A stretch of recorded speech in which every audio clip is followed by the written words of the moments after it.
এই প্রথমবারের মতন আমি আমার পেজ থেকে আপনাদের সাথে একটি সুন্দর দোতলা কেকের ডেকোরেশন ভিডিও শেয়ার করছি।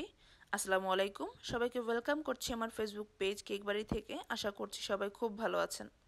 কেকটির নিচের অংশটি করেছিলাম অরেঞ্জ ফ্লেভারের এবং উপরের অংশটি করেছিলাম ভ্যানিলা ফ্লেভারের মধ্যে। প্রথমেই আমি কেকের নিচের অংশটিকে রেডি করে নিচ্ছি। এজন্য একটা বোর্ডে কিছুটা ক্রিম লাগিয়ে তার উপর প্রথম লেয়ারের কেকটি বসিয়ে দিয়েছি। কেকটি বসিয়ে দিয়ে কিছুটা সুগার সিরাপ দিয়ে নিয়েছি। সুগার সিরাপ দেওয়ার পরে এখানে অরেঞ্জ ফ্লেভারের ক্রিম দিয়ে আমি কেকটিকে কোট করে নিচ্ছি। এই তো একটি প্যালেট নাইফের সাহায্যে আমি ক্রিমগুলোকে স্প্রেড করে দিয়েছি।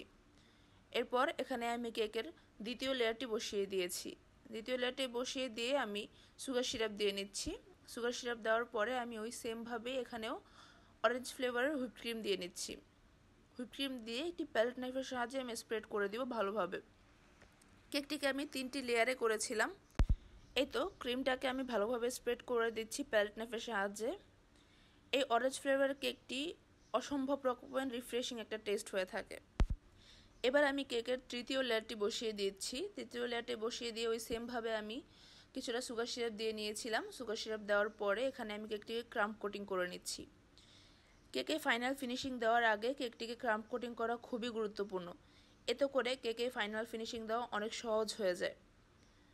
কেকটির ক্রাম্প কোটিং করার পরে কিছুক্ষণের জন্য আমি ফ্রিজে রেখে দিব কেকটিতে। এতে করে কেকটি অনেক ভালো সেট হয়ে যাবে। এবার আমি কেকের উপরের অংশটিকে রেডি করে নিচ্ছি। এজন্য অন্য একটা বোর্ডে আমি প্রথমেই ভ্যানিলা ফ্লেভারের 1 লেয়ার কেক বসিয়ে দিয়েছি। কেকটিকে বসিয়ে দিয়ে এর উপর আমি সুগার সিরাপের পরিবর্তে এখানে মিল্ক ইউজ করছি।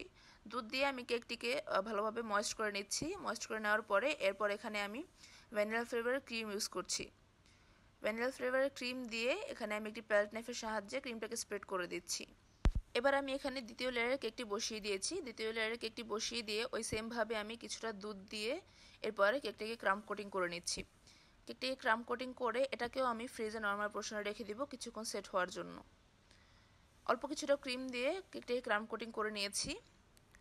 এই তো এবার আমি ফ্রিজ থেকে অরেঞ্জ ফ্লেভারের কেকটিকে বের করে এটাকে ফাইনাল ফিনিশিং দিয়ে নিব। ফাইনাল ফিনিশিং দেওয়ার জন্য আমি এখানে ফাইনাল ক্রিম অ্যাপ্লাই করে নিচ্ছি। একটি পাইপিং ব্যাগের সাহায্যে আমি কেকে ক্রিম দিয়ে নিচ্ছি। কেকটির নিচের অংশ অর্থাৎ অরেঞ্জ ফ্লেভারের কেকটিকে আমি 7 ইঞ্চি সাইজের রাউন্ড শেপের মোল্ডে বেক করে নিয়েছিলাম। আর কেকের উপরের পার্টটিকে আমি 4 ইঞ্চি সাইজের রাউন্ড শেপের মোল্ডে বেক করে নিয়েছিলাম। এই অরেঞ্জ ফ্লেভারের কেকটি খুবই মজাদার আর রিফ্রেশিং হয়ে থাকে। যারা যারা আমার কাছ থেকে এই অরেঞ্জ ফ্লেভারের কেকটিকে ট্রাই করেছেন তারা সবাই খুবই ভালো রিভিউ দিয়েছেন এবং তাদের সবাই আমার রিপিট কাস্টমারও হয়ে গিয়েছেন। সব কিছুর জন্যই আলহামদুলিল্লাহ। অরেঞ্জ ফ্লেভার এবং ভ্যানিলা ফ্লেভার বাদেও আপনারা আমাদের পেজে অন্যান্য আরও অনেক ফ্লেভারের কেক পেয়ে যাবেন। আপনারা আপনাদের পছন্দ অনুযায়ী যে কোনো ফ্লেভারের কেক যে কোনো ডিজাইন দিয়ে আমাদের কাছ থেকে নিতে পারবেন। যে কোনো ধরনের কাস্টমাইজ কেকের ডিজাইনও করা হয়। কাস্টমাইজ ডিজাইনের কেকের ক্ষেত্রে মিনিমাম 2 দিন আগে অর্ডার কনফার্ম করতে হবে। কোন ফ্লেভারের কেক চাচ্ছেন, কেমন ডিজাইন চাচ্ছেন, এসব ইনফরমেশন দিয়ে কেক বাড়ি পেজে ইনবক্স করলেই আমরা আপনাদেরকে সম্পূর্ণ ডিটেলস দিয়ে দিব। এই তো কথা বলতে বলতে আমি কেকটিতে ফাইনাল ফিনিশিং দিয়ে নিয়েছি। সেমভাবে আমি ছোট কেকটিকেও ফিনিশিং দিয়ে নিয়েছিলাম। এবার বড় কেকের উপরে আমি ছোট কেকটিকে বসিয়ে দিচ্ছি। আমি প্যালেট নাইফের সাহায্যে কেকটিকে বসিয়ে দিয়েছি। কিভাবে কাজটি করেছি নিশ্চয়ই ভিডিওতে দেখতেই পেয়েছেন। এবার এখানে আমি একটি 1M নজলের সাহায্যে ব্লু কালার ক্রিম দিয়ে কেকের সাইডে আমি কিছু ফুল করে নিচ্ছি। একই রকম ফুল আমি কেকের উপরেও করে দিচ্ছি। কিভাবে ফুলগুলো করছি একটু খেয়াল করে দেখলেই বুঝতে পারবেন। এবার আমি সেই একই কালারের ক্রিম দিয়ে কেকের নিচে একটি বর্ডার করে নিচ্ছি। কেকের নিচের বর্ডারটি করেছি আমি ছোট সাইজের স্টার নজলের সাহায্যে। কেকের নিচেও বর্ডার করব। সেমভাবে আমি বর্ডারটিকে কেকের উপরের পার্টেও করে দিচ্ছি। এই তো কেকটি দেখতে এখনই কতটা সুন্দর লাগছে। খুবই সিম্পলভাবে কেকটিকে ডেকোরেশন করেছি, বাট দেখতে খুবই অসাধারণ হয়েছিল কেকটি। এবার এখানে আমি ডার্ক পার্পল কালারের শেড নিয়ে 6B নোজেলের সাহায্যে এক চাপে ফুল করে নিচ্ছি। আগে যে ফুল করেছিলাম সেই ফুলগুলোর সাইডে সাইডে আমি এই ফুলগুলো দিয়ে নিয়েছি। এবার আমি ফুলগুলোর মাঝখানে একটু বড় সাইজের সুগার বল দিয়ে নিচ্ছি।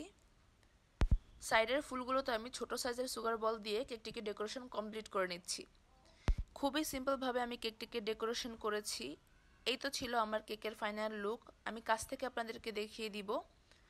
ভিডিওটা যদি আপনাদের ভালো লেগে থাকে তাহলে একটি করে লাইক, শেয়ার এবং কমেন্ট করে যাবেন। আমার ফেসবুক পেজটিকে একটি ফলো দিয়ে যাবেন। সবাই খুব ভালো থাকবেন। আল্লাহ হাফেজ সবাইকে।